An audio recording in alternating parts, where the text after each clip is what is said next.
Welcome to this week's edition of Weed of the Week. This week we're going to be talking about my tall friend back here, the autumn olive. Now this is not to be confused with the Russian olive, which is in the same family, but it tends to be farther out west and we don't tend to have it around here in our area. We have got the autumn olive. And why do we have the autumn olive? Well, the autumn olive is what is called a non-native invasive species.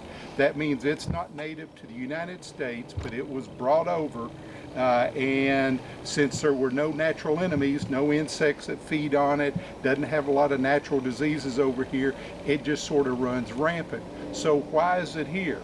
Well, actually, the autumn olive was brought over into the United States from China in the 1800s as an ornamental plant.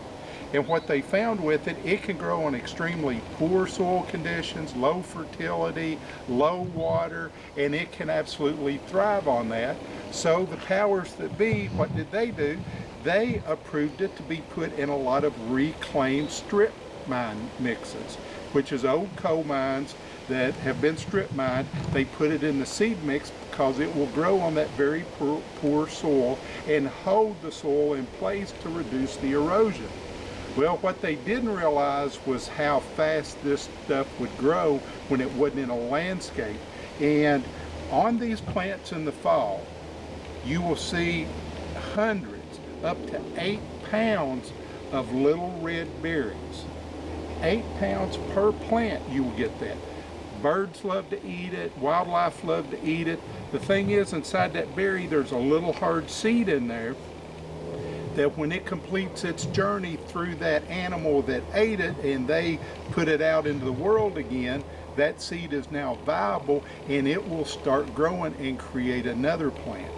So that's one way that these plants propagate and spread around. That's how they can spread far distances. As you can see, this plant right here is pretty good size, and on down the road here there's several more down through there. The odds are all of these are connected by roots, because the second way that these plants spread is what are called root suckers. The root comes out and they will sucker up and start a totally new plant. That's why on these, control can be tricky, because if you've got a bunch of small ones and you go in and bush hog or mow them down, what'll happen if you don't pull the roots out of the ground where that was at, all those roots will start suckering and you'll actually wind up with more plants than you had to start with. How to tell this plant? Pretty easy to tell once the leaves are out on it and the wind is blowing. What you see right here on the front of this is greenish. It's a green leaf on that side, but when the wind gets to blowing, it starts doing that. If you see that, the underside looks very silvery. It's got a silverish tint to it, and when the wind is really blowing and all of these get to flopping, what you see is a silver looking plant blowing in the wind. Very easy to identify. Much easier to identify than it is to kill. Okay, we talked about how mowing this can actually help it spread and increase the number of plants. So how do we get rid of this plant? We have to just about get rid of it using herbicides. I know a lot of people don't like using more herbicides than they have to. With this plant, that is going to be our best option. So if we got a big plant like this, how to get rid of it? Well, there's two ways to do it. First is with what they call a foliar spray, which means we're spraying it on the leaves, so it has to be a herbicide that the leaves can absorb and spread throughout the plant.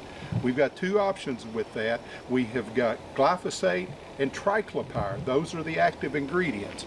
Glyphosate is the active ingredient in Roundup, and of course you can use the generic glyphosates on this and come in and just spray the whole plant early in the spring, and it'll give you a pretty good kill back on it. The chemical I prefer is the triclopyr. Now the triclopyr can be in several different chemicals. You can get it in Crossbow. Crossbow will work pretty good with this, or you can get it in Pasture Guard or Grazon. I really like the Pasture Guard because there's a second chemical in it, sort of gives it a 1-2 punch, and that Pasture Guard will do a very good job of killing this out. We've done some demos out here at the Education Center on it last year. We did a weed control demo and sprayed some pasture guard on some of the autumn olive, and it killed them dead. There's nothing but brown dead twigs there this year. So if you can find that, that will work. The second way to do it is with a basal spray. Now, what is a basal spray? That is when you spray back into this plant, and it is so thick we can't even get to the trunk in there now. But when you get to the trunk, about the bottom 18 inches of that trunk, you can mix up some triclopyr and 2,4-D and come in on that plant, and actually you can get a product that's called a basal oil, which you mix with those products, and that is designed to go on in the basal spray so that that plant will absorb it. But you mix those up together, and you come in, and on that bottom 18 inches of the main trunk where it goes down into the ground to the roots, you spray that trunk and soak it real good, and it will absorb that chemical right through the bark, the outside layer, into that cambium layer of that this plant, and then it will spread it to the roots and up to it, and it will kill it out good.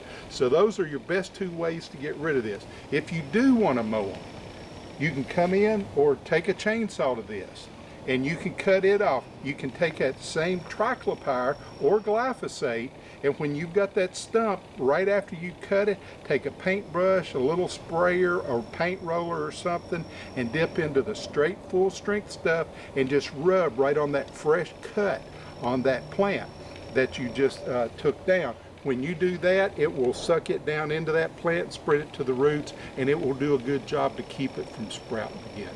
So that's this week's plant, is our autumn olive. Remember, green on the top, silver on the bottom. See you next.